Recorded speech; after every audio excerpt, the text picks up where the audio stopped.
सबसे पहले तो बहुत बहुत धन्यवाद मुझे यहाँ बुलाने के लिए। कुछ ऐसा काम कर रही हूँ शायद जिसमें बहुत रिजल्ट्स हम लोग को नहीं मिलते हैं बच्चों के साथ में, तो कभी कभी संशय होने लगता है कि हम ये कर क्या रहे हैं। माता पिता जब बच्चे को पढ़ाते हैं, हमारे माता पिता ने भी जब MBBS करवाया होगा तो बहुत कुछ सोचा होगा शायद, मगर परिस्थितियाँ कुछ इस तरह की बनी कि मेन स्ट्रीम से हम थोड़ा साइडलाइन हुए और इस काम में लग गए।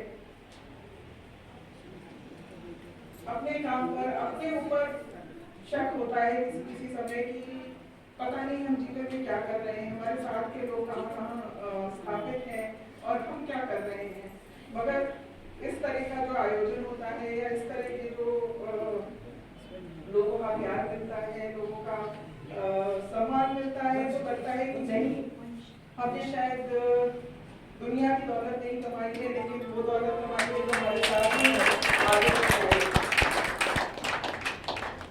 रही बात अपने काम की, तो ऐसा कुछ सोचा नहीं था पहले से कि इस तरह का काम करेंगे। जब पढ़ाई कर रहे थे तो हाँ, निश्चित रूप से ये मन में था कि आज का ज़माना काफ़ी बदल गया है, लेकिन हमारे समय में मेडिकल प्रोफेशन बहुत नोबल प्रोफेशन माना जाता था और ये माना जाता था कि सेवा का कार्य है। तो जब हम पढ़ रहे थे तब भी हमारी इच्छा यही थी कि हम लोगों को सर्व करेंगे आगे चलकर। मगर शायद नियति पर कुछ और मंजूर था और मेरी शादी में मेरा बच्चा हुआ जो कि दिव्यांग था। और शुरू में हमको नहीं पता चला कि इसके साथ में क्या दिक्कत है। माँ होने के नाते मुझको ये लगता था कि हाँ, कुछ तो इस बच्चे में समस्या है, मगर घर वाले कभी इस बात के लिए तैयार नहीं होते थे। उनसे कहते थे कि नहीं, कुछ तो दिक्कत है, तो वो लोग कहते थे कि तुम्हारे दिमाग में दिक्कत है। और जैसा कि शायद आप लोग ने अपने आसपास भी कभी देखा होगा, इस तरह के बच्चों को भी स्वीकारा नहीं जाता है और उनकी माओ को जितने लोगों का जो नेगेटिविटी होती है वो माँ पर निकलती है। तो वैसा ही हमारे साथ भी होता रहा। पर वो तो कोई बात नहीं। बात आई कि जब मेरा बच्चा 4.5 साल का हुआ और उसको फिट्स आने लगे, स्कूल जाना उसके लिए संभव नहीं हो पाया। उस समय फिट्स बहुत आते थे, उसको लगभग समझिए कि बेड रेडन ही रहता था और हम उसके साथ में बैठे रहते थे, कुछ काम नहीं कर पाते थे और बैठ के बस केवल सोचा करते थे। तो ऐसा लगता था कि हम भी अच्छी माँ बनना चाहते थे, मगर आमतौर पे एक अच्छी माँ अपने बच्चे के लिए अच्छा स्कूल, अच्छा खेल कूद, अच्छे कपड़े, अच्छा घुमाना फिराना ये करती है, मगर मेरे बच्चे के लिए मैं कुछ भी नहीं कर सकती। और मुझे नहीं समझ में आता था कि मैं इसके लिए क्या करूं, कैसे करूं, कहाँ जाऊं। और वो समय था तो कुछ ऐसे बच्चों के लिए फैसिलिटीज भी नहीं थी। तो एक मेरा मोटिवेशन यहाँ से मुझे मिला। मैं कहूँगी कि मेरा मोटिवेशन केवल मातृत्व था, जो एक माँ के अंदर की इच्छा होती है कि बच्चे के लिए कुछ भी कर गुजरना है। तो मेरा नहीं था, वो मातृत्व का जोश था जो मैंने ये कर लिया।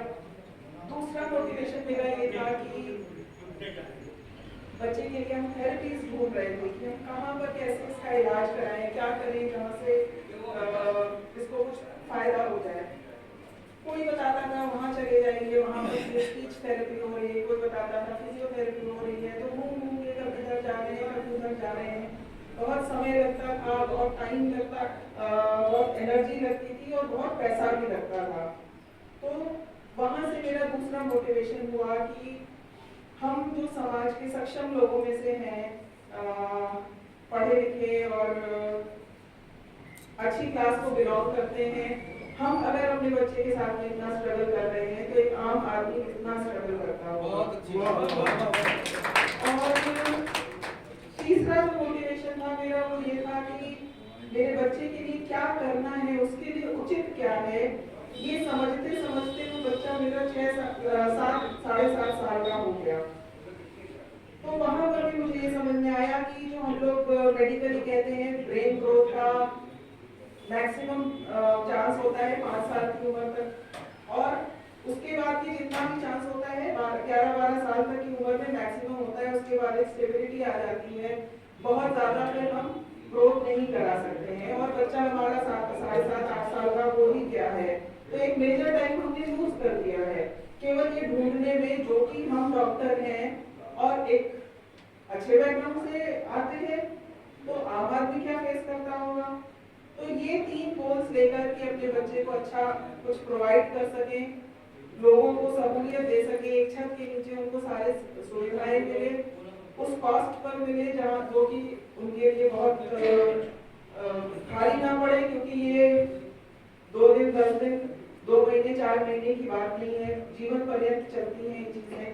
तो कॉस्ट भी आदमी को बियर करना उसके सीमा में हो, और तीसरा ये कि उनको सही मार्गदर्शन मिल सके ताकि वो भी परेशान ना हो, जीवन पूरा अस्त व्यस्त ना हो जाए ऐसे एक बच्चे के परिवार में आ जाने से।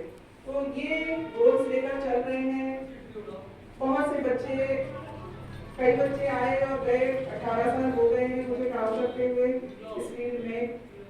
आज हमारे पास 60 बच्चे हैं हमारी संस्था में, डिफरेंट एज ग्रुप के हैं, जैसा मैम ने बताया 5 साल से लेकर के 34-35 साल तक के सभी हैं।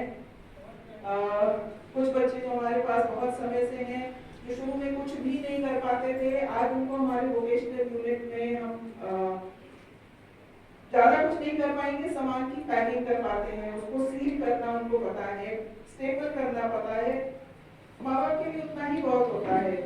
बच्चा कुछ कर पाने की जो खुशी होती है और उसका जो सेटिस्फैक्शन होता है वो हम बच्चों में देख पाते हैं, और हमको ये संतोष है कि उनकी जीवन की जो क्वालिटी है, क्वालिटी ऑफ लाइफ जिसको हम कहते हैं, वो बहुत इम्प्रूव है।